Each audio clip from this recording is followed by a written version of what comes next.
The moment you tell the wrong person you saved $100,000, you don't just share a number. You change the price of normal. Dinner changes. Vacation talk changes. Family help changes. Even the word no starts sounding different because now people have a number in their head for what they think you can afford. And the strange part is, nobody has to be greedy for this to happen. They don't have to ask directly. They don't have to scheme. A private balance can quietly become a public price tag, and once that happens, the money stops only buying options. It also starts setting expectations. So let's be clear right away.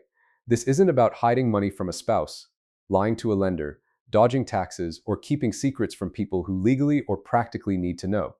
That's a different subject, and a dangerous one. This is about casual visibility. The comments at dinner, the salary hints, the milestone posts, the lifestyle signals that tell the world roughly where your money sits. Hi, I'm Matthew. I make finance simple. Whether you're looking to grow your wealth, understand investing, or just make smarter financial decisions, you're in the right place. Hit subscribe so you don't miss future videos, and if you enjoy this one, give it a comment and thumbs up. It really helps the channel. The main question is simple. What actually happens when people around you know you have serious savings? The obvious answer is they might ask you for money. And yes, sometimes they might. But that's not the most expensive part. The more expensive part is what happens before the ask, when their expectations and your identity start moving together. Take Maya. She's 37, earns $118,000, has about $140,000 invested, and keeps a $22,000 emergency fund. Nothing wild, just steady, boring money behavior. Then one night, after a promotion, she tells a few friends she finally crossed six figures in investments. Not as a flex, just pride. She worked hard for it. For a while, nothing dramatic happens. Then the group dinner moves from the $22 entree place to the $36 entree place. Maya doesn't object, because objecting now feels weird. A trip gets planned at the nicer hotel. She doesn't want to be the one who makes money awkward. Her brother needs help with a car repair, and the family thinks of Maya first. Nobody is attacking her. The room just has a new price for her. That's the first turn. You think sharing the number only tells people what you achieved. In reality, it can give people a new reference point for what they think is fair to expect. Private money buys options. Public money sets prices. Now you might hear that and think, okay, but if someone earns enough, small social costs shouldn't matter. That's where the second trap starts. The Federal Reserve's 2025 household survey found that 73% of adults said they were doing okay financially or living comfortably, but in the same report, only 63% said they could cover a $400 emergency with cash or the equivalent, and 59% had at least one major unexpected expense in the prior year. Those numbers don't prove that visibility caused the pressure. They prove something more basic and useful. Financial life can look stable and still be easier to disturb than it appears.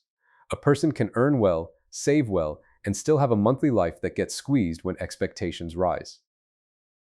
Because the issue isn't just income, it's what survives after the visible life makes its claims. A higher paycheck can come with a higher default restaurant, a higher expected gift, a higher car standard, a higher apartment conversation, and a higher level of help people assume you can provide. The paycheck rises, but so does the floor. Goldman Sachs surveyed retirement savers in July 2025, and MarketWatch later highlighted a strange result from that work. Households earning more than $300,000 reported higher paycheck-to-paycheck strain than some groups earning less. The wording matters here. This doesn't mean every high earner is broke. It means some high earners still feel unable to make progress toward their goals because the life around the income has become expensive to maintain. That's why just earn more doesn't end this story. More income can solve real problems. But if the income becomes visible, the visible standard can climb right beside it. The question isn't only how much money comes in. The question is how much of your life other people now think that money should support.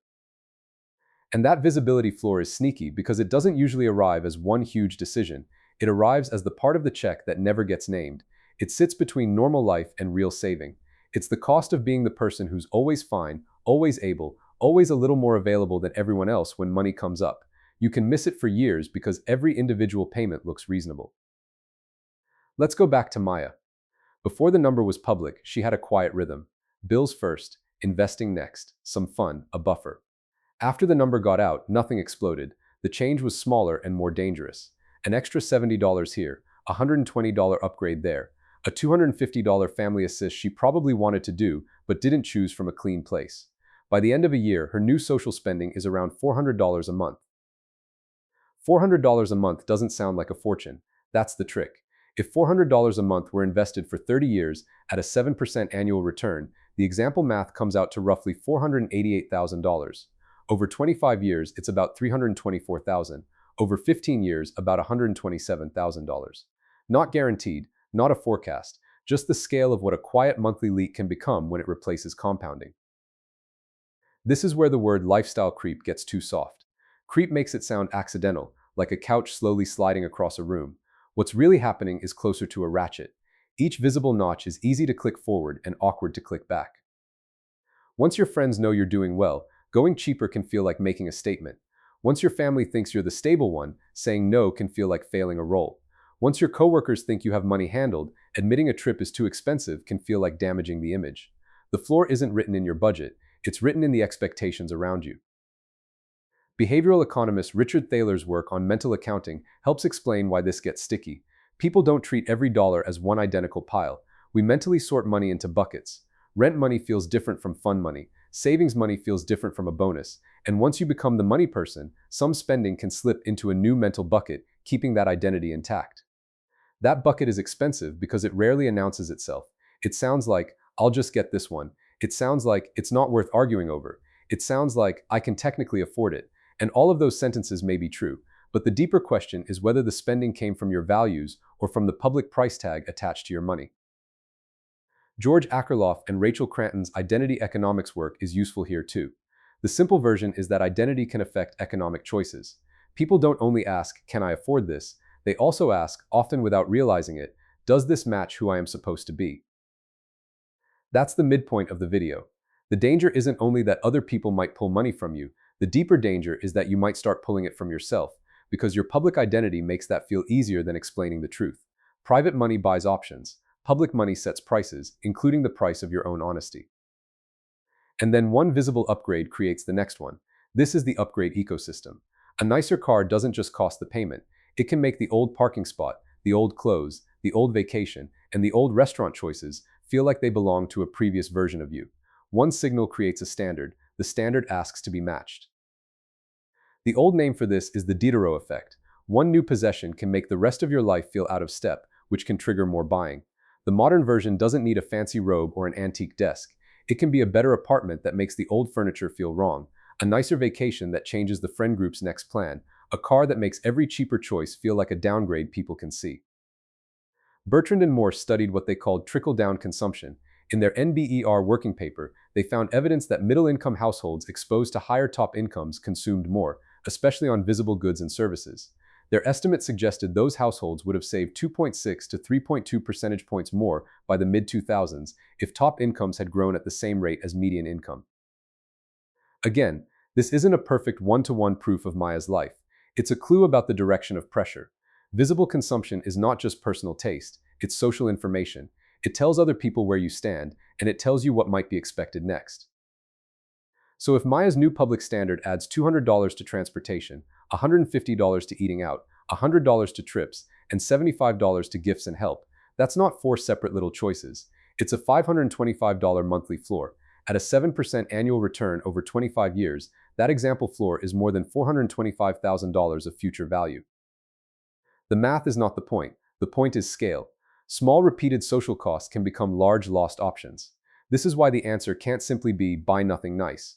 That's not life. If a car genuinely matters to you, fine. If travel makes your real private life better, fine. If helping family is one of your values, good. The problem is spending to update someone else's mental picture of you, then paying to maintain the picture. A useful question is not, is this expensive?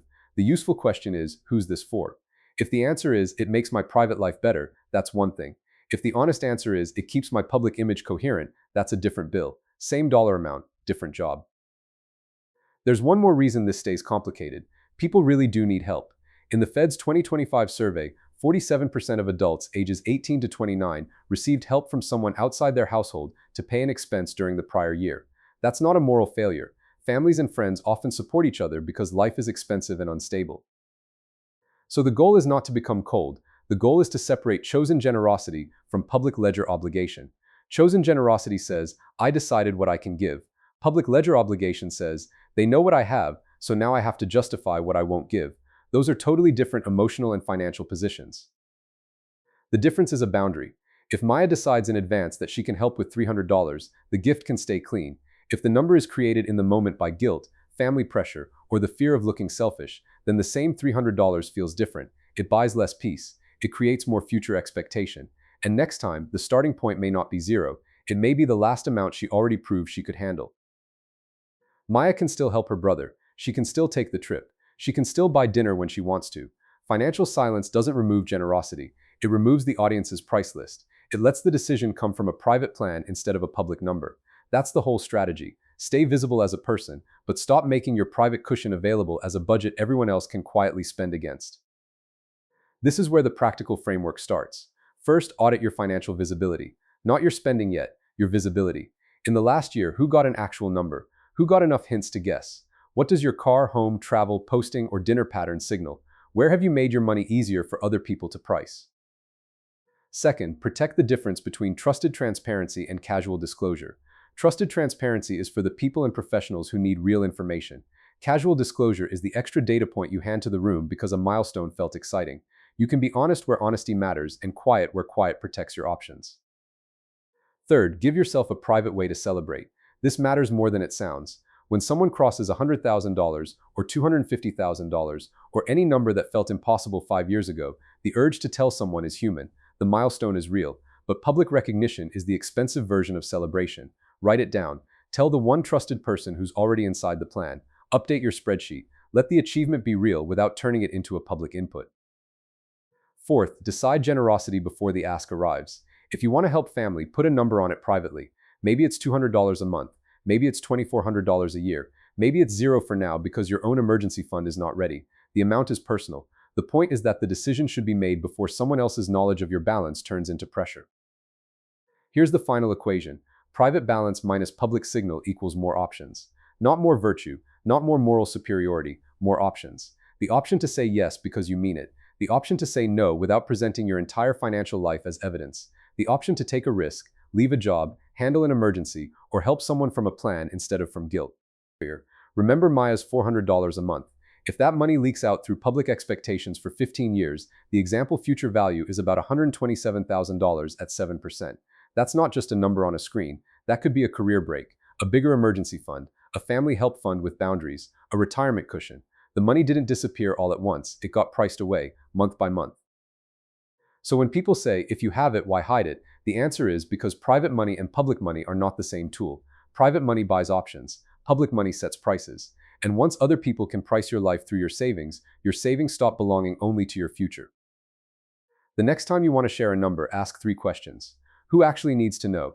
What price will this reveal set? And if money leaves my account after this, will it be chosen generosity or just the cost of avoiding awkwardness? That's the whole lens. Not secrecy, not paranoia, just keeping enough of your financial life private before it hardens into a pattern that other people can't price for you. If this made you think of a money expectation you have seen in real life, hit like, comment with the situation, and subscribe for more plain English money breakdowns. Thanks.